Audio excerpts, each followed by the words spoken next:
classic right now. The governor of Ohio, the Buckeyes stay dead even right now. Back with Rand Paul, the son of Ron Paul. And Senator, you're very generous to wait during all of this. And your dad more or less said he can't support this ticket. He's not enthusiastic. He can't tell his libertarian backers to support it.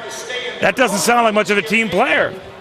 Well, you know, I think there'll never be another Ron Paul. I think he's a unique figure in our history. But if you insinuate that Ron Paul's holding back in any way, you don't know Ron Paul. He doesn't ever really hold back. So he wasn't insinuating. He was telling me he's not going to back this ticket. I know, but I think he is what he is. I think he isn't sure. Well, do you agree with that? Do you share his reticence about this ticket? I've endorsed Mitt Romney, and I'm here to support Mitt Romney because I think our country really needs new leadership. I really think 4 more years of this president will be a disaster for the country. And do I know that Mitt Romney will always be better? I think he'll be a lot better than what we have as our current president.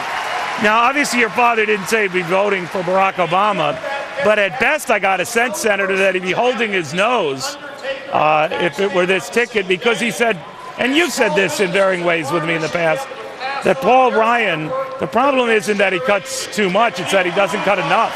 And your father said, and I think you've said, that under his most aggressive plan, we don't ever balance things for decades.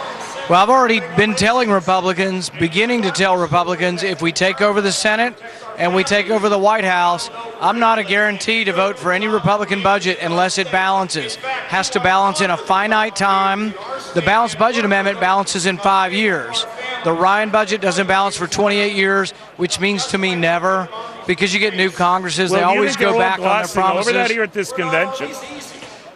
Well, convention is a time when you're supposed to be saying good things about your party and your nominee. Your dad didn't get that memo. But it doesn't mean we're always going to agree, but it does mean that I support Governor Romney because I think he can turn the country around. I think we're in a big mess with 8 million people unemployed, and I think it'll be a disaster to have 4 more years of this president. All right, Rand Paul, thank you very, very much. Thank you, Neil.